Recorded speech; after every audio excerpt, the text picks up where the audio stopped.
Dice la palabra de Dios, vamos a estar viendo Romanos 12, versículo 1 y versículo 2. Dice la palabra del Señor: así que, hermanos, os ruego por las misericordias de Dios que presentéis vuestros cuerpos en sacrificio vivo, santo, agradable a Dios, que es vuestro culto racional. No os conforméis a este siglo, sino transformaos por medio de la renovación de vuestro entendimiento, para que comprobéis cuál sea la buena voluntad de Dios, agradable y perfecta. Vamos a orar. Amado Padre, te damos gracias una vez más porque tú permites, Padre, que podamos tener este privilegio de esta libertad de poder venir acá y exponernos a tu verdad, Padre.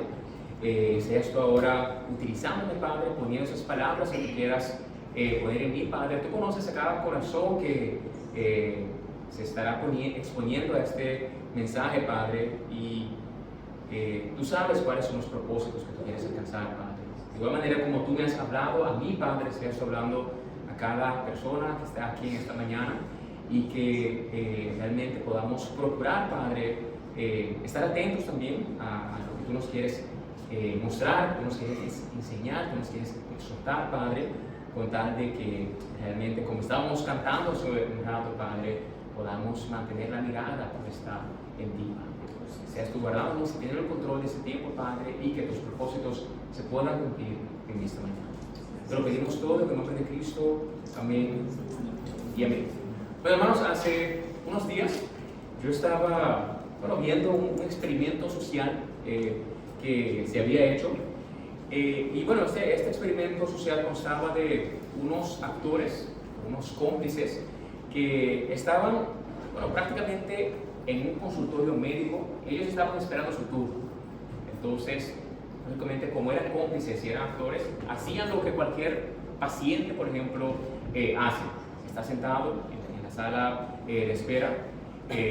Algunos tal vez tienen el celular, otros estaban leyendo tal vez una revista, otros estaban simplemente sentados, otros escuchando música, cualquier cosa que una persona esperando suele ser. Entonces, cuando llegaba otro cliente, alguien que no sabía nada de este experimento, digamos que era, con otras palabras dicha, era una víctima, este también iba donde la secretaria o la enfermera, tomaba su turno y simplemente también se añadía a este grupo de personas, o en este caso de actores, que estaban esperando sus turnos.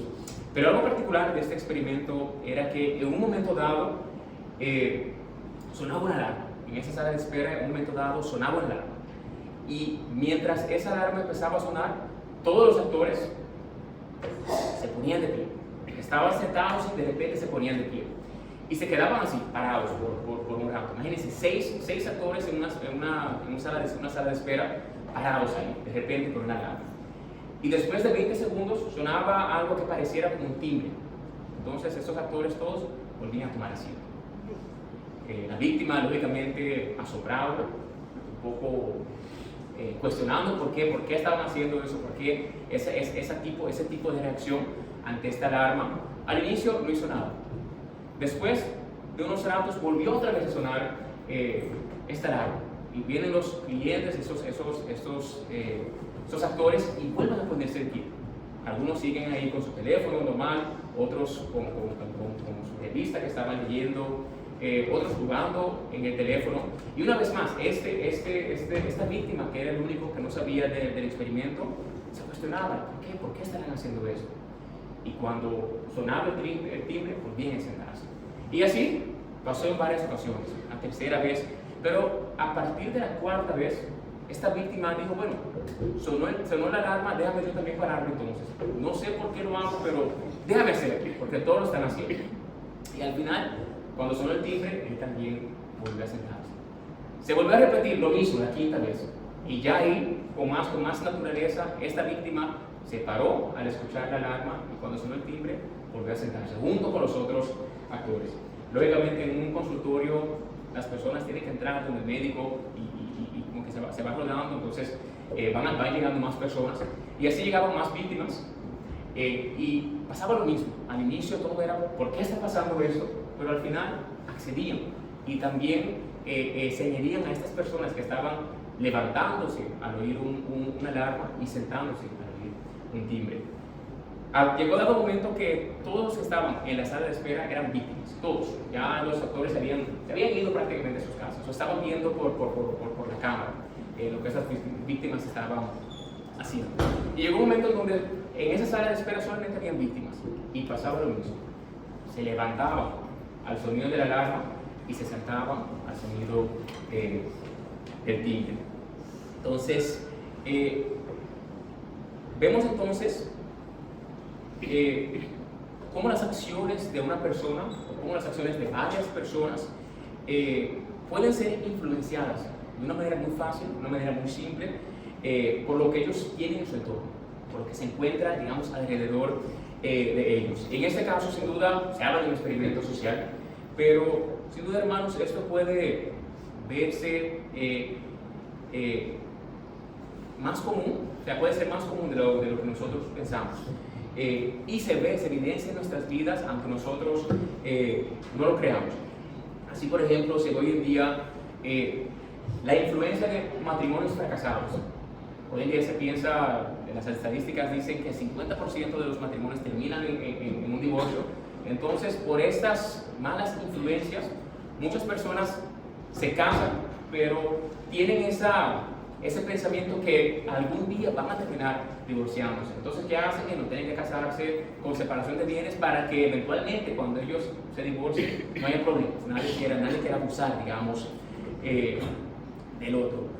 También se ve, por ejemplo, la influencia, esas influencias del movimiento feminista de hoy en día, en donde una mujer, cualquier mujer hoy en día que diga que es ama de casa, frente, digamos, en un medio de otras compañeras, tal vez, es una mujer que tal vez cuida su hogar, una mujer que está al cuidado de sus hijos, de la educación de sus hijos, mientras el esposo provee.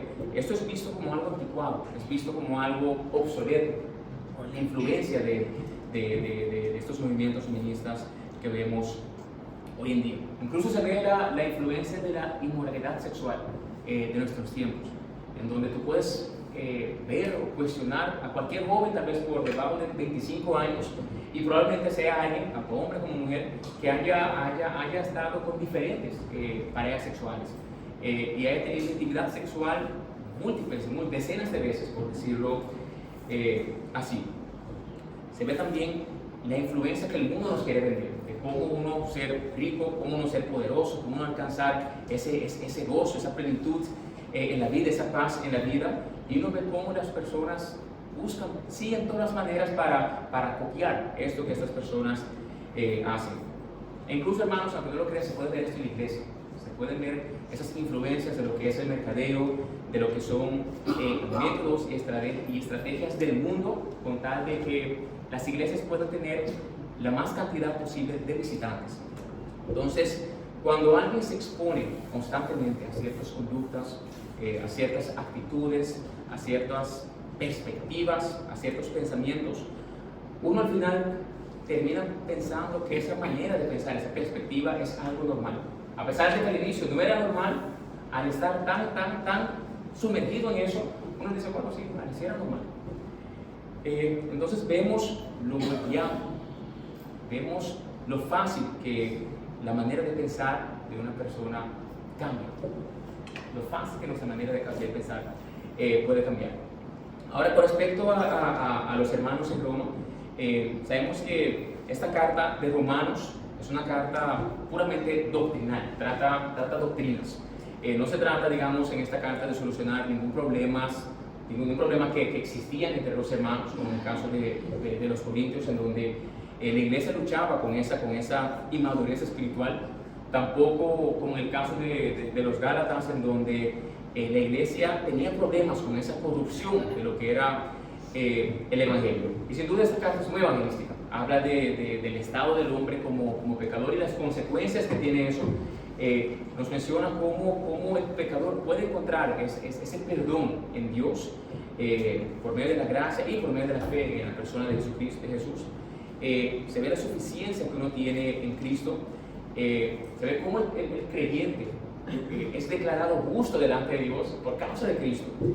Y también se ve otros aspectos importantes que nos aseguran que nada ni nadie puede, o sea, aquellos que son hijos de Dios, nada ni nadie puede separarlos del amor de Dios que es en Cristo. Entonces, en estos dos versículos que acabamos de leer, lo que Pablo les está intentando transmitir a estos hermanos es que ellos tienen que saber cuáles actitudes un cristiano, un creyente debería tener. ¿Cuáles son las actitudes frente a la vida que una persona debería tener? Como dice el versículo 2, no os conforméis a este siglo, sino transformaos por medio de la renovación de vuestro entendimiento, para que comprobéis cuál sea la buena voluntad de Dios, agradable y perfecta. Entonces, hermanos, con otras palabras, lo que Pablo les está diciendo a ellos, lo que Pablo nos está diciendo a nosotros que estamos en esta mañana acá exponiéndonos a la revelación de Dios, y lo que Pablo continuará diciendo a todos los creyentes que se exponen a la palabra del Señor hasta la venida de nuestro Señor, es que nosotros estamos llamados a ver la vida según la perspectiva de la palabra, según la perspectiva de la Biblia. Tenemos que enfocarnos en lo que la palabra dice, y de esa manera es que tenemos que ver la Biblia. Es como que si yo necesitara un lente para poder ver, entonces prácticamente para que yo pueda ver la vida, yo necesito tener la palabra del Señor. Eso es lo que Pablo nos está llamando a hacer. Entonces, ¿por qué se puede deducir eso de esta sección? Y eso es justamente lo que vamos a tratar en esta mañana. Entonces, en primer lugar, nuestra vida debe evidenciar que somos siervos de Dios. Nosotros somos esclavos de Dios, servidores del Señor. Desde el versículo 1, así que, hermanos, os ruego por las misericordias de Dios que presentéis vuestros cuerpos en sacrificio vivo, santo, agradable a Dios, que es nuestro culto racional. Y hermanos, es importante porque a veces uno lee las cosas rápido y uno dice, vamos, lo leí, amén, pero ni sabe lo que significa eso. Por eso la importancia de uno realmente cuando estudia analizar lo que dice cada versículo, analizar, ver cada palabra, ver qué dice, qué es lo que Dios quería decirle a esos creyentes y a nosotros también a través de Pablo, a través de esta carta que Pablo estaba escribiendo. La palabra así que, o por lo tanto en otras versiones, prácticamente o literalmente está haciendo una conjunción, digamos, de lo que Pablo acababa de decir en los versículos anteriores y con lo que va a decir posteriormente. Entonces sabemos, como mencioné, que Dios, Pablo le estaba diciendo a los hermanos de Roma que el Señor los libró de la condenación, que esa condenación que ellos tenían, esa separación que ellas tenían, el Señor eliminó esa brecha que existía. Él mandó a su Hijo a sacrificarse por causa del hombre. Él ha declarado al hombre justo. Dios ha sido paciente incluso con ellos, porque los añadió al grupo de las personas que eran salvas, en el caso de los gentiles, y que ha permitido que ellos puedan pertenecer a ese grupo elegido. Entonces, por lo tanto, o sea, teniendo eso en sus mentes, Pablo les dice, hermanos, yo les ruego, hermanos, yo les animo, yo les exhorto, en un sentido de urgencia. O sea, como que si tú sabes que, mira, una persona está a punto de cometer un error grave, por decirlo así, hermano, mira, yo te animo a que tú no hagas eso. O sea, yo de verdad te aconsejo que tú no hagas eso. O mira, yo te aconsejo a que tú, en vez de ir por ese lugar, tú vayas por el otro. O sea, es algo de una urgencia, se ve la urgencia en la manera de que Pablo escribe esta carta, a pesar de que era doctrinal. Entonces, él les dice a ellos, ¿qué es lo que les dice? ¿Qué es lo que les anima? ¿Qué es lo que les ruega a ellos? Que ellos presenten sus cuerpos en sacrificio a Dios. Que presenten sus cuerpos en sacrificio a Dios. Y la palabra presente se podría cambiar por pongan sus cuerpos en sacrificio a Dios, o sometan sus cuerpos en sacrificio a Dios, o den sus cuerpos en sacrificio a Dios.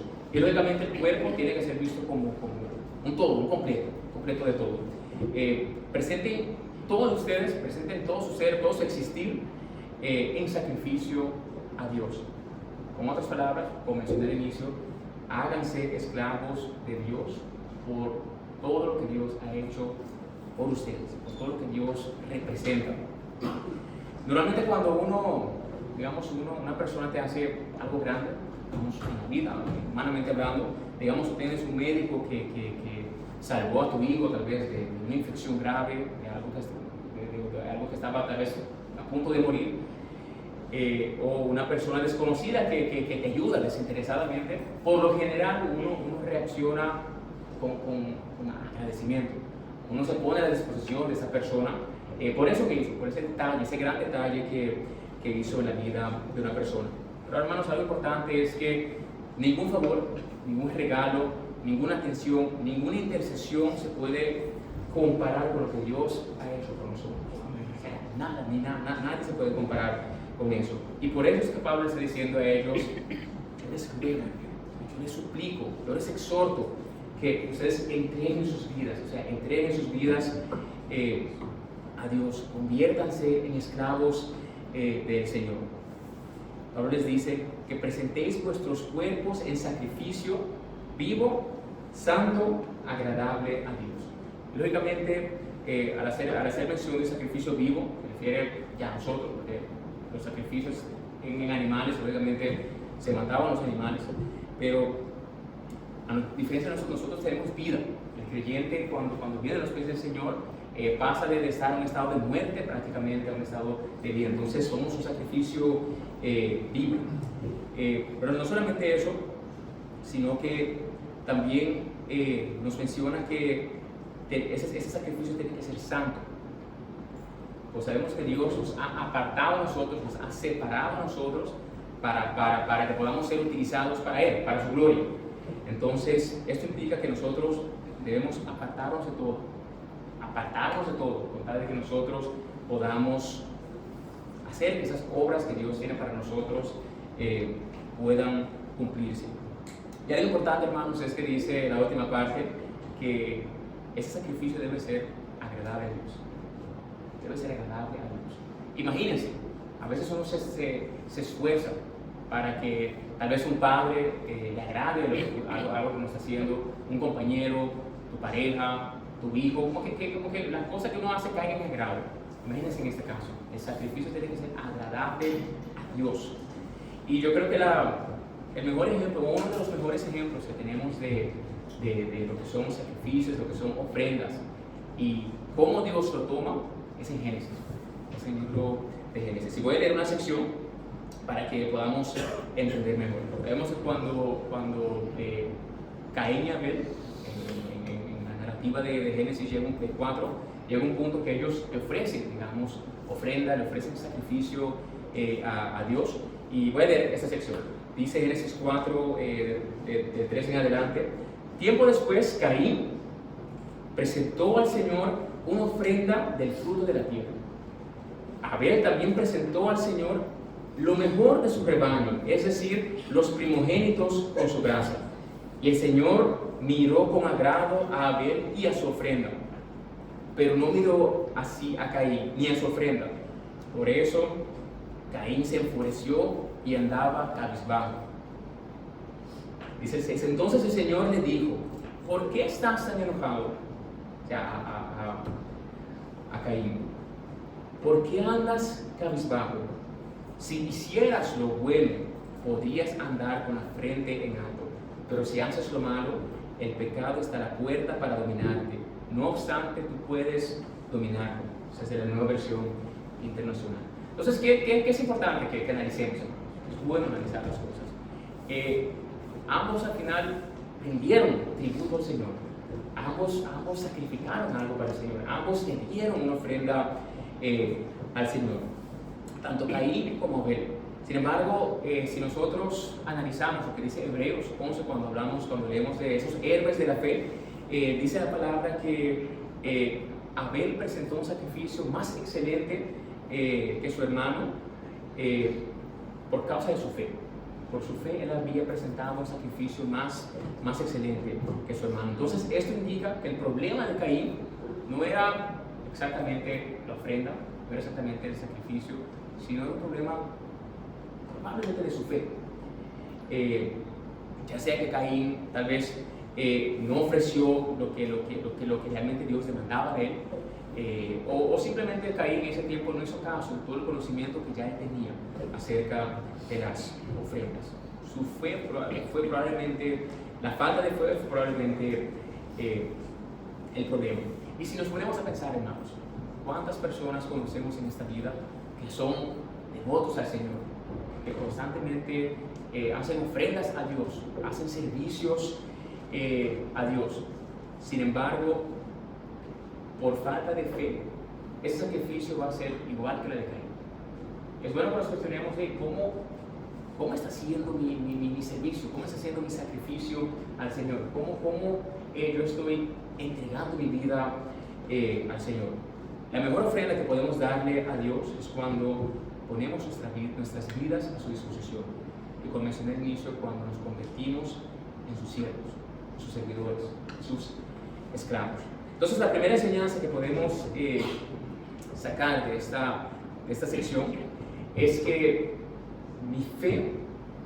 nuestra fe, debe moverme de tal manera que esa vida de esclavo, esa vida de siervo, esa vida de servidor pueda ser agradable ante Dios. Y eso no es fácil, hermanos. Eso no es nada fácil, pero ahí es donde nosotros tenemos que llegar. Ahí es donde tenemos que llegar. Que lo que yo haga para Dios realmente pueda caer en olor grato, pueda ser agradable ante sus ojos. Pero todo empieza por la fe.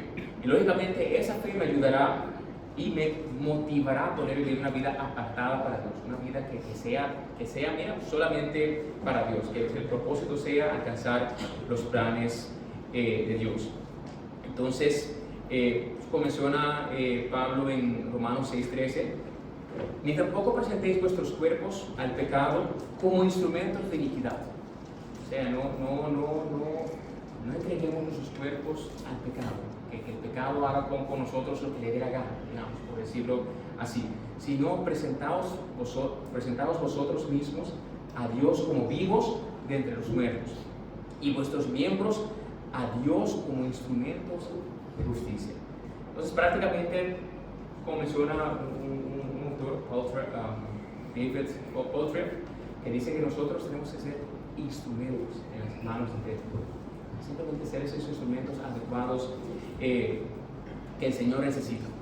Y para hacerlo, aplanarlo un poco, imagínense que nosotros, bueno, de repente aquí, uno compra una lavadora que es automática, que tiene funciones hasta de secar.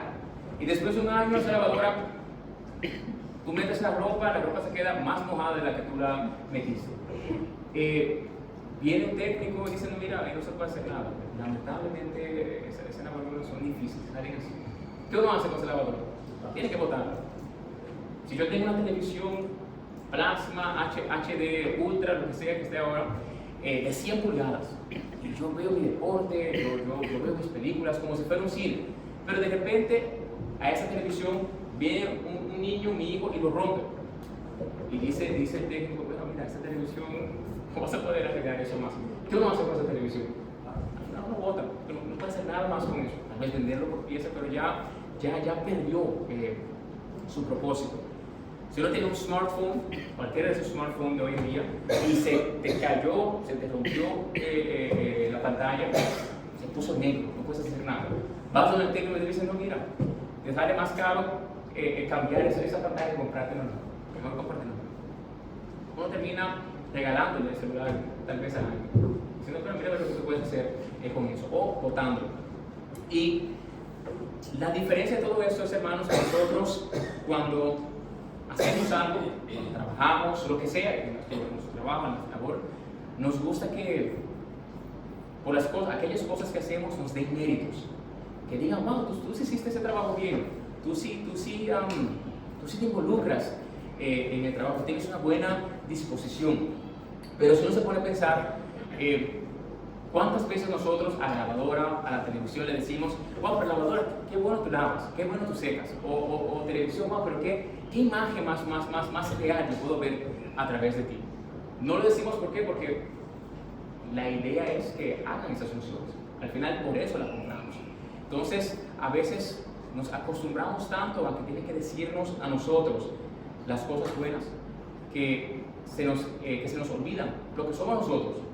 Al final, Dios no tiene que decirnos a ninguno de nosotros, no, pero tú sí eres fenomenal, o fulano, tú eres el que se llevará todas las coronas, digamos, de la eternidad.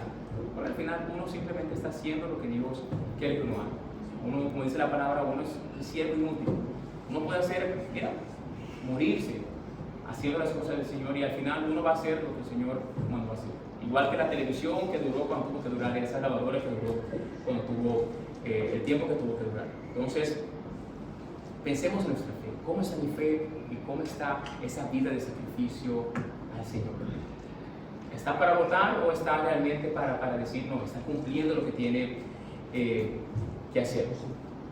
En segundo lugar, hermanos, vemos que Pablo dice que nosotros debemos cuidarnos de la perspectiva, digamos, común de nuestros tiempos.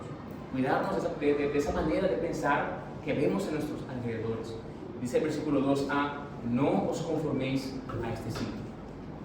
No se moldeen a estos tiempos. ¿Por qué? Porque el hombre, por lo general, como vimos en lo de la experimento social, el hombre tiene la tendencia a acomodarse, a moldearse a su entorno, a lo que ve alrededor de él. Y eso es lo que Pablo aquí nos está diciendo, y cuídense de eso, de no caer en ese error. No tengan ese mismo patrón que tiene el mundo. Y piensen, la sociedad en la que vivimos ha pasado de ser una sociedad que tenía, por decir, por una manera bonita de decir, cierto respeto de Dios. Lo que era una iglesia se respetaba, lo que era una persona que representaba tal vez un líder eclesial, se respetaba. Lo que eran las leyes de Dios, los días de Dios, por decirlo así, de cierta manera se respetaba. Sin embargo, ¿qué es lo que vemos ahora? Justamente el contrario. Dios ha sido sacado casi por completo de la ecuación. A ser simplemente como un pasatiempo de una persona, a ser un hobby de una persona. Incluso algunos filósofos llaman este tiempo la época post-cristiana. O sea, después de creer, por decir así. Y un buen ejemplo sin duda se puede ver en lo que representa la nación de Estados Unidos, esta nación que fue fundada prácticamente por hombres que eran creyentes, y sus fundamentos prácticamente de sus leyes estaban basadas en lo que Dios establecía. Sin embargo, vemos hoy en día como en cualquier escuela pública ni siquiera se puede mencionar lo que es una enseñanza bíblica. Un docente que haga algo así incluso pudiera enfrentar cargos penales. Sin embargo, en esa misma escuela se le enseña a los niños que uno puede ser homosexual, uno puede cambiar de sexo cuando uno quiera, uno puede llegar a hacer actos sexuales, digamos, por no decir otras palabras, durante edades pequeñas, 12, 13, a los niños chiquitos les enseñan prácticamente imágenes sexuales, con tal de que ellos entiendan que todo eso es normal. Entonces vemos la doble moral en donde vivimos. Lo bueno es malo y lo malo ahora se ha convertido en bueno. Pero entonces, ¿cómo debemos actuar nosotros? La palabra dice que nosotros, sin duda, debemos ser luz, debemos resplandecer en este mundo. Sabemos que no somos de acá, estaremos acá por un tiempo. Sin embargo, nuestra ciudadanía está con el Señor, está en el paraíso con Dios. Pero mientras estemos acá, nos corresponde alumbrar, nos corresponde ser sal, ser luz, que las personas puedan verlo, pero este es diferente. Poder ser, por ejemplo, como Pablo, gran hombre de la palabra, como Pedro, como todos esos apóstoles de Jesús, como todas las personas que tuvieron esa disposición de sacrificar prácticamente sus vidas por causa del Evangelio. Hermanos, ustedes no creen, pero muchas personas, muchos creyentes murieron calcinados prácticamente. Los prendían en fuego vivos. Y les decía, mira, si tú niegas tu fe, entonces no te quemamos. Las personas morían así por causa del Señor. Y nosotros a veces ni un pie queremos mover por el Señor. O nos cuesta levantarnos, digamos, para servir al Señor.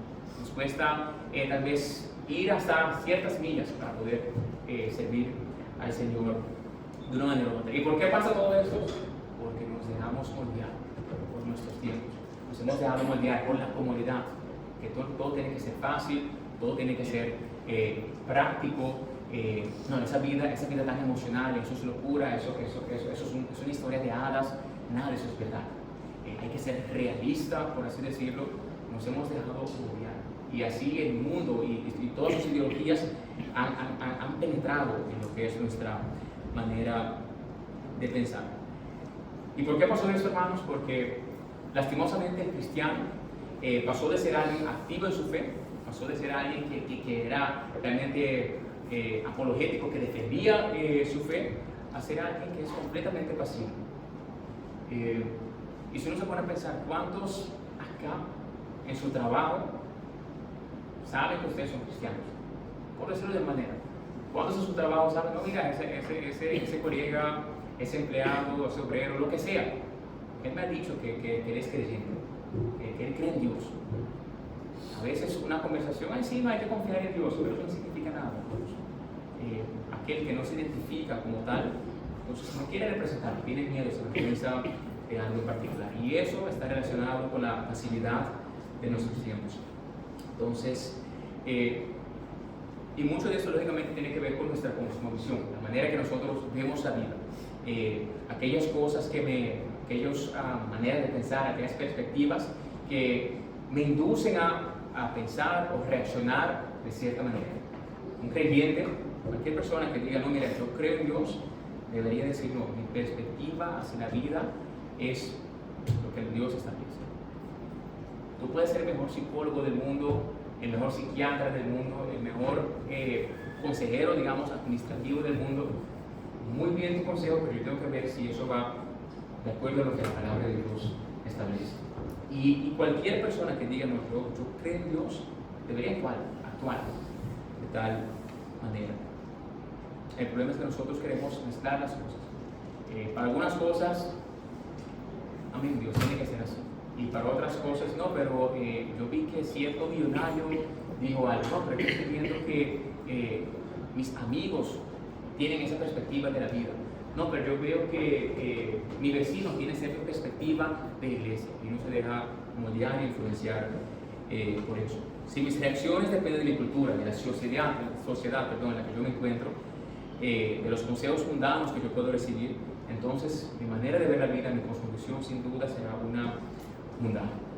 Entonces, y gran parte, hermanos, lógicamente de eso se debe por un gran problema, el pecado que tenemos en nosotros. Desde que el hombre cayó, la mente del hombre se ha dañado. Desde ese momento que el hombre se dejó llevar por ese consejo, digamos, de la serpiente, su perspectiva de la vida, sus perspectivas a Dios, y todo cambió. Entonces, por eso es que la palabra tiene tantos remarques, digamos, de la mente de una persona que no tiene al Señor. Dice la palabra que la mente del hombre está corrompida. Dice, mas para los corrompidos e incrédulos nada es puro, sino que tanto su mente como su conciencia están corrompidas. Ellas están corruptas. Eso es en Tito 1, 15, 16. La mente del hombre o su entendimiento también está cegada. No puede ver. Es como que si caminara pero tuviera una venda. Y muchas veces son aquellas personas que tienen una venda y le dicen a otra persona, mira, tú tienes que ir de tal manera tienes que llegar allá. Y hay otros que sí, ese patrón. Los pensamientos del hombre es de hacer el mal constantemente. Quieren hacer el mal a cada rato.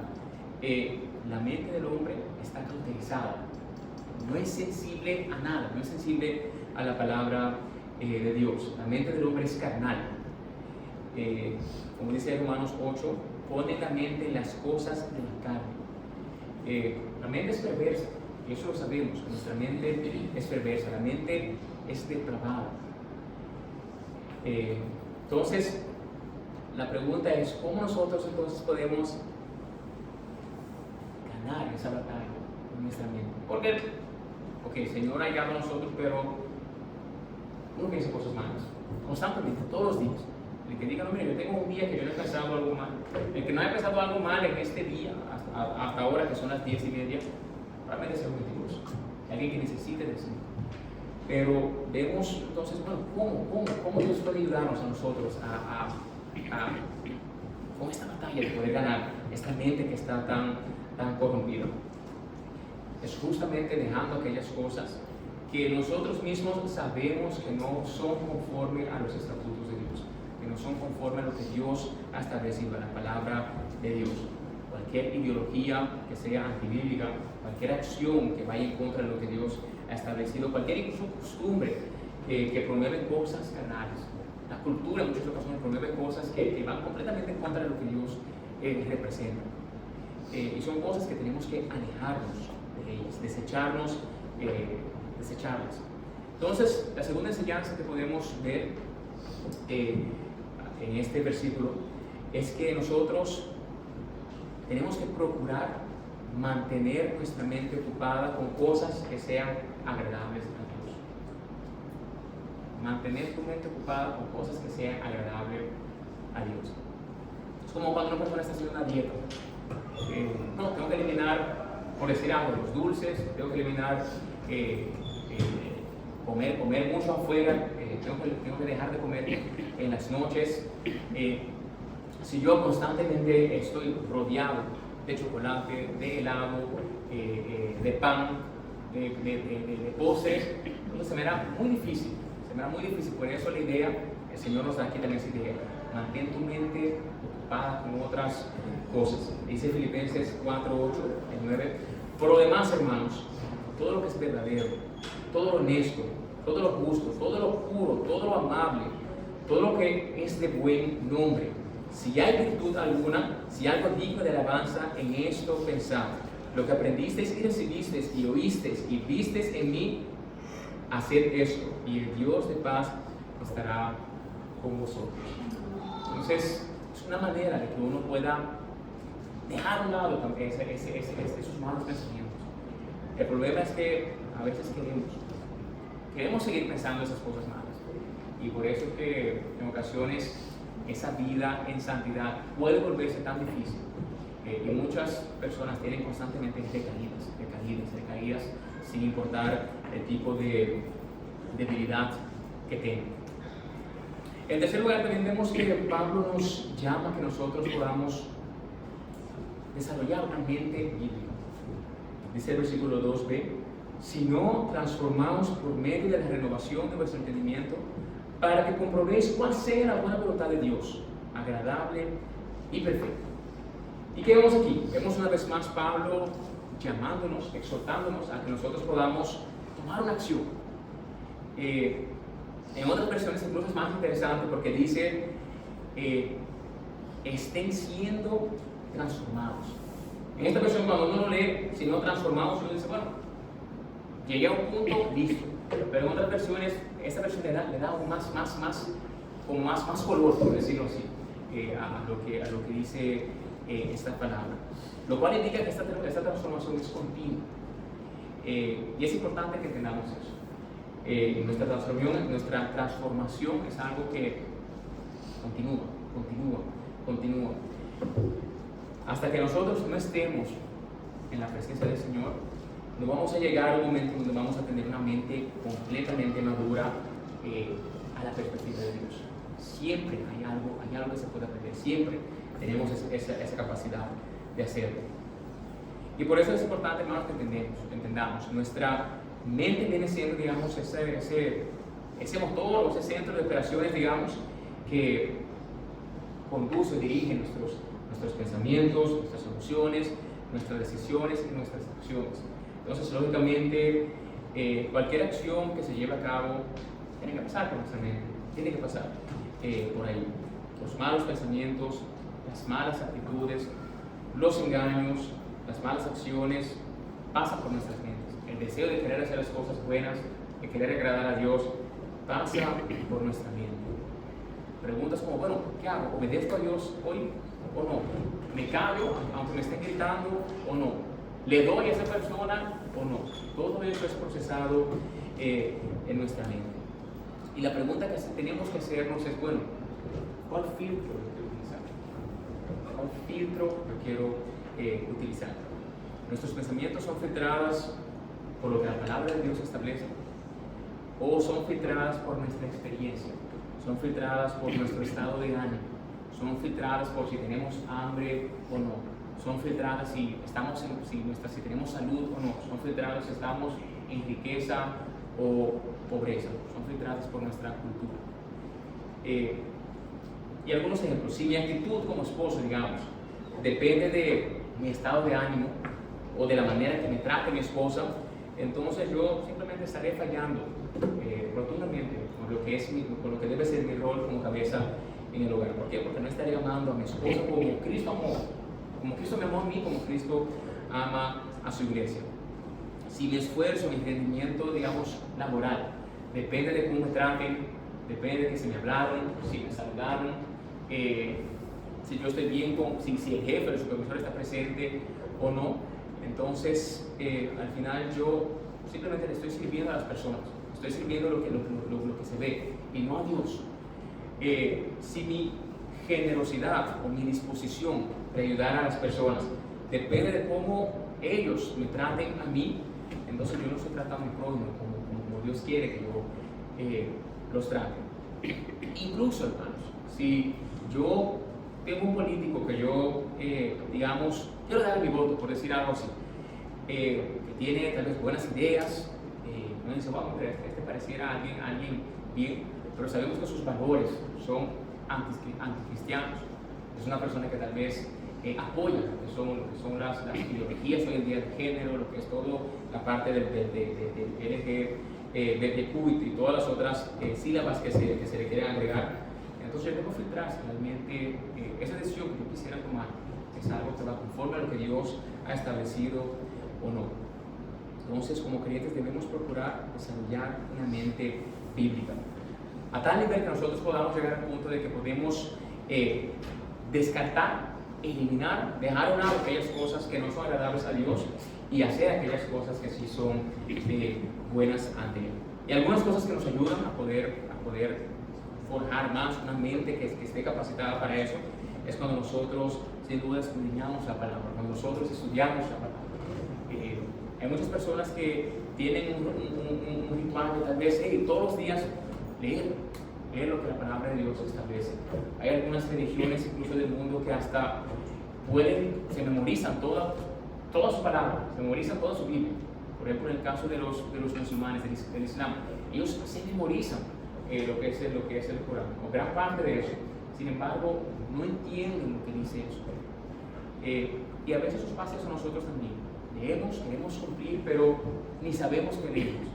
Estamos en la exposición de la palabra en el sermón y salimos y después de 5 minutos tú vas donde un vecino dice, ¿tú fuiste a la iglesia hoy? Ay, ¿de qué fue que te hablaron?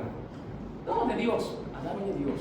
Ay, ¿cómo esa palabra te ayudó? ¿Qué Dios te habló? Bueno, mira, hay que ser mejor persona, hay que amar a Dios. Eso es algo que mi hija en ese tiempo que tenía 4 años me decía, para poder defenderse, para poder justificar que no entendió la clase, pero por lo menos sabe qué respuestas dar. Y a veces queremos hacer lo mismo. Entonces, es importante, hermanos, también que nuestra vida pueda reflejar ese conocimiento que tenemos.